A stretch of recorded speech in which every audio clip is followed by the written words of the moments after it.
بسم اللہ الرحمن الرحیم۔ اصول الشاشی کا 7واں باب ہے ما یترک بہ حقائق الالفاظ، سبق نمبر 4 میں خوش آمدید۔ آج کے سبق کے اندر ہم مدبر، مکاتب اور ام ولد ان میں کیا فرق ہے یہ پڑھیں گے۔ عبارت دیکھ لیں۔ وعلی ھذا قلنا اذا اعتق المکاتب عن کفارۃ یمینہ او ظہارہ جاز ولا یجوز فیہما اعتاق المدبر و ام الولد لأن الواجب هو التحرير وهو إثبات الحرية بإزالة الرق، فإذا كان الرق في المكاتب كاملا كان تحريره تحريرا من جميع الوجوه، وفي المدبر وأم الولد لما كان الرق ناقصا لا يكون التحرير تحريرا من كل الوجوه۔ ترجمہ دیکھ لیں۔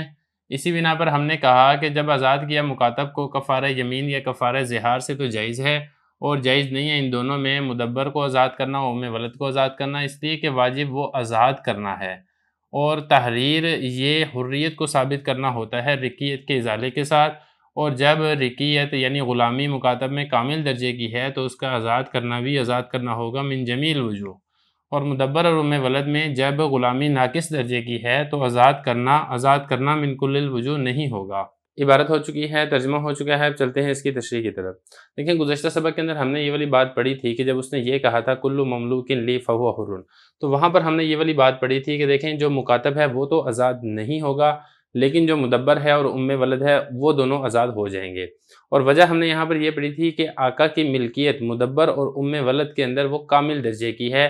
جبکہ اس کے برعکس مکاتب کے اندر آقا کی جو ملکیت ہے وہ کامل درجے کی نہیں ہے، ناقص درجے کی ہے۔ یہاں سے فرق بیان کریں، پھر اس کے بعد وہ ایک مثال آئی تھی کفارے والی، کہ کفارے کے اندر اگر مکاتب کو آزاد کرتے ہیں تو کفارہ درست ہو جائے گا، لیکن اگر کفارے کے اندر مدبر اور ام ولد کو آزاد کرتے ہیں تو کفارہ درست نہیں ہوگا۔ تو فرق بیان کر رہے ہیں، کچھ فرق گزشتہ سبق میں آ گیا تھا، کچھ تھوڑا سا فرق آپ یہاں پہ سمجھ لیں۔ دیکھیں دو حیثیتیں ہیں، ایک حیثیت تو ہے کہ آقا کی ملکیت، اور دوسری حیثیت ہے کہ غلامی کامل درجے کی ہے یا ناقص درجے کی ہے۔ اگر تو آپ یہ والی بات کرتے ہیں نا کہ آقا کی ملکیت، تو آقا کی ملکیت کے اعتبار سے جو مکاتب ہے وہ آقا کی اس میں ملکیت ناقص درجے کی ہے، کامل درجے کی نہیں ہے، جبکہ اس کے برعکس مدبر اور ام ولد کے اندر آقا کی ملکیت کامل درجے کی ہے۔ لیکن اگر بات کی جائے غلامی کی، غلامی کس میں کامل درجے کی ہے اور کس میں ناقص درجے کی ہے، تو یہاں پہ معاملہ بالکل برعکس ہے۔ غلامی کے اعتبار سے جو مکاتب ہے اس کے اندر غلامی کامل درجے کی ہے، جبکہ مدبر اور ام ولد کے اندر جو غلامی ہے وہ کامل درجے کی نہیں ہے، وہ ناقص درجے کی ہے۔ وجہ یہی ہے کہ یہاں پر یہ دونوں آزادی کے مستحق ہیں، اگر آقا فوت ہو جاتا ہے تو یہ دونوں آٹومیٹکلی آزاد ہو جائیں گے، تو چونکہ ان کے اندر جو غلامی ہے وہ کامل درجے کی نہیں ہے، لہذا ان دونوں غلاموں کو کفارے کے اندر دینا جائز اور درست نہیں ہوگا، جبکہ اس کے برعکس مکاتب کے اندر جو غلامی ہے وہ کامل درجے کی ہے۔ غلامی سے مراد کیا؟ رقیت، وہ کامل درجے کی ہے، لہذا اگر مکاتب کو کفارہ یمین یا کفارہ زہار میں دیا جائے گا تو پھر یہ کفارہ جائز اور درست ہو جائے گا۔ یہی بتا رہے ہیں وعلی ھذا قلنا، اسی بنا پر ہم نے کہا جب مکاتب کو آزاد کیا ہے کفارہ یمین یا کفارہ زہار سے تو جائز ہے، اور یہ دونوں جائز نہیں ہیں، یعنی کفارہ یمین اور کفارہ زہار میں مدبر اور ام ولد کا اعتاق یعنی آزاد کرنا جائز نہیں ہے۔ کیوں؟ وجہ کیا ہے؟ واجب جو ہے نا کفارے کے اندر واجب ہوتا ہے تحریر، آزادی،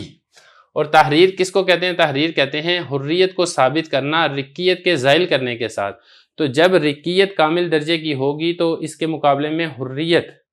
وہ بھی کامل درجے کی آئے گی، اور اگر رقیت ناقص درجے کی ہے تو پھر جو چیز زائل کی جا رہی ہے وہ ناقص درجے کی ہے، تو پھر یہاں پہ جو حریت آ رہی ہے وہ بھی ناقص درجے کی آئے گی۔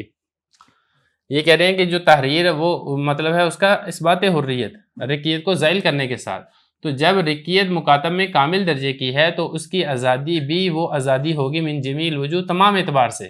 اور مدبر اور ام ولد کے اندر جب رقیت ناقص درجے کی ہے تو ان کی جو آزادی ہے وہ آزادی کامل درجے کی نہیں ہوگی، یا پھر آپ دوسرے لفظ میں یہ کہیں کہ من کل الوجوہ وہ آزادی بھی نہیں ہوگی۔